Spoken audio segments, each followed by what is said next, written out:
તીર્થધામ ચાણોદ વિભાગમાં ગુરુ પૂર્ણિમાની શ્રદ્ધા ભક્તિ સાથે ઉજવણી. ભીમપુરા ખાતે ગંગનાથ મહાદેવ આશ્રમ ખાતે ગુરુ પૂર્ણિમા ઉજવણીમાં મોટી સંખ્યામાં ભક્તો ઉમટ્યા.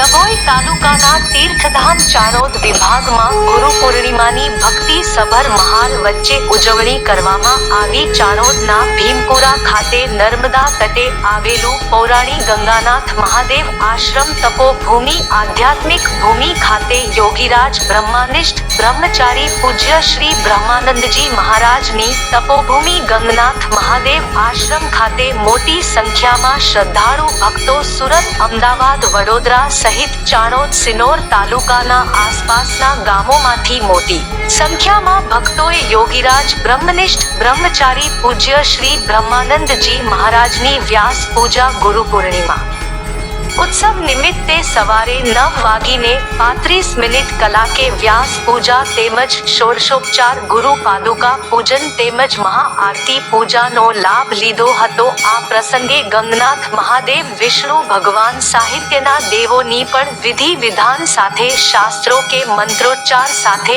પૂજન અર્ચન કરાયું હતું. મોટી સંખ્યામાં ઉપસ્થિત ભક્તોએ ગુરુ પૂજન, ગુરુ આશીષ દર્શન પૂજન લાભ લઈ ધન્યતા અનુભવી હતી. મંદિર દ્વારા ભોજન પ્રસાદી 12:30 કલાકે રાખવામાં આવી હતી. આ પ્રસંગે સુરતથી ટ્રસ્ટી સંદીપભાઈ પંડ્યા, યજ્ઞેશભાઈ પંચાલ અમદાવાદ, કૃપાલભાઈ પંડ્યા અમદાવાદ, વિરેન્દ્રભાઈ પંચાલ વડોદરા મંદિર સાથે સંકળાયેલા ભક્તો પણ ઉપસ્થિત રહ્યા હતા. ગુરુ પૂજાનો લાભ લીધો હતો તેમજ ઉપસ્થિત આવેલા ભક્તોને મંદિરનો ઇતિહાસ સમજાવ્યો હતો તેમજ ગંગાનાથ મહાદેવનું મહત્વ સમજાવ્યું હતું.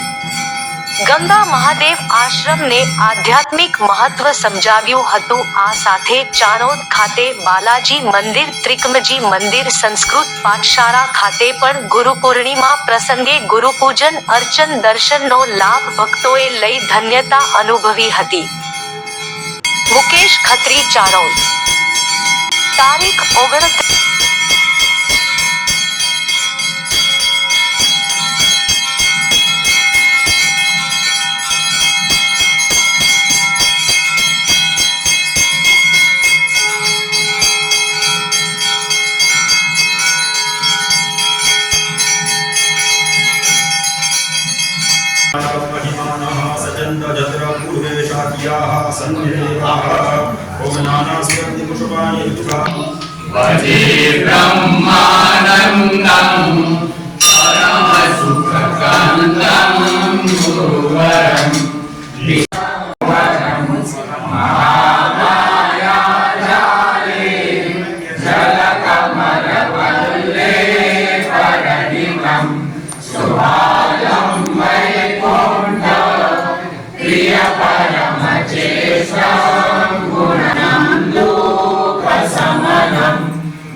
ગંગાનાથ આશ્રમ એટલે અતિશય પવિત્ર સ્થાન.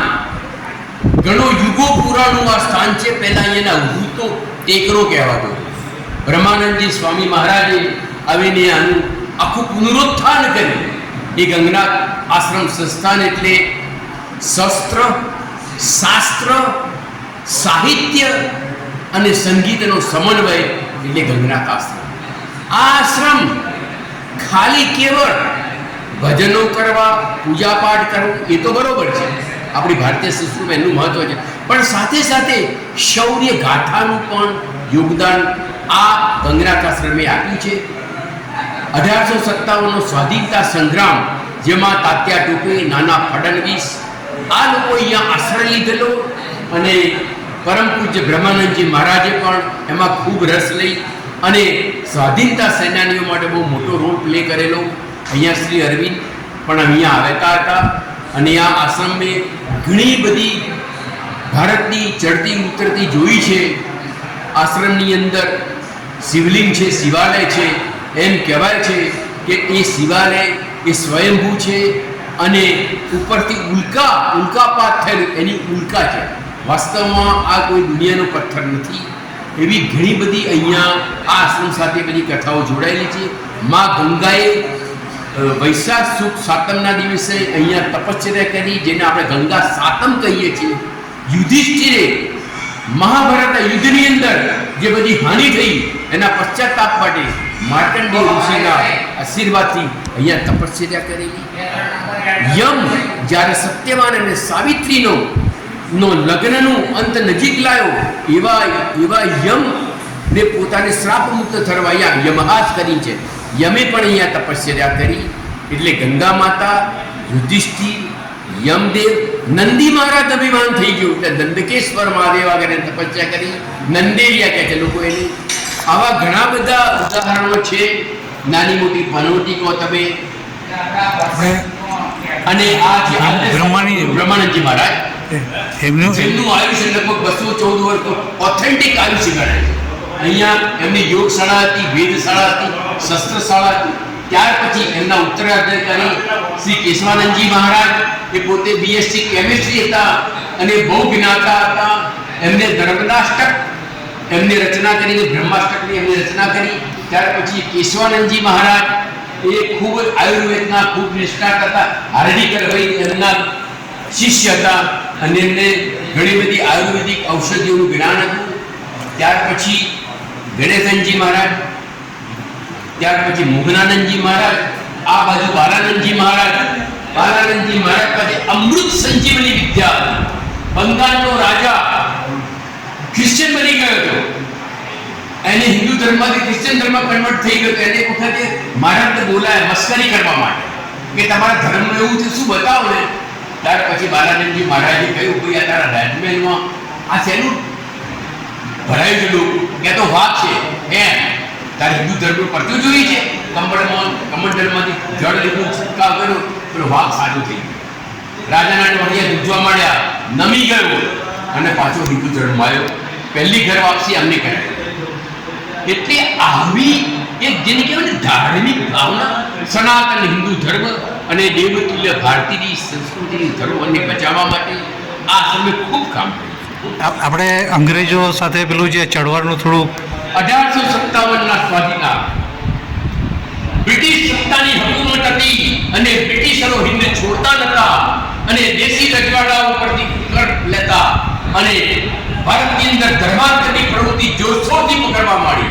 એ સમયે અંગ્રેજોને ચેલેન્જ કરવા માટે દેશી રજવાડાઓને એક કર્યા બ્રહ્માનંદજી મહારાજે, અને 1857ના સ્વાધીનતા સંગ્રામની આખી બ્લુપ્રિન્ટ તૈયાર કરી, જેને અંગ્રેજ સત્તાના હચમચાઈ મૂક્યા હતા.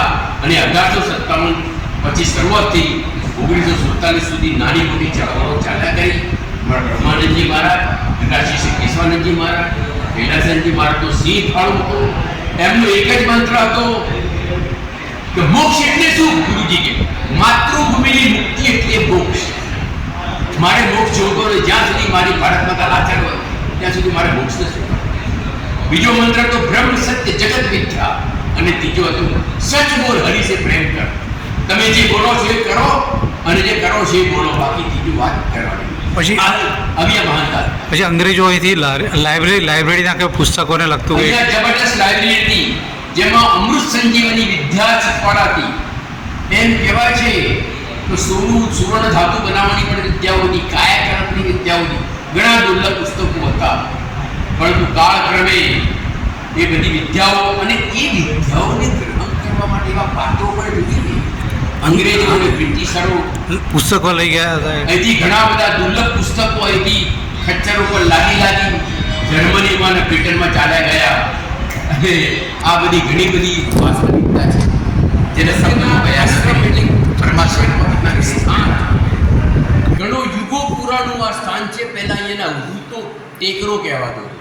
બ્રહ્માનંદજી સ્વામી મહારાજે આવીને આનું આખું પુનરુત્થાન કર્યું. એ ગંગનાથ આશ્રમ સંસ્થાન એટલે શસ્ત્ર, શાસ્ત્ર, સાહિત્ય અને સંગીતનો સમન્વય એટલે ગંગનાથ આશ્રમ.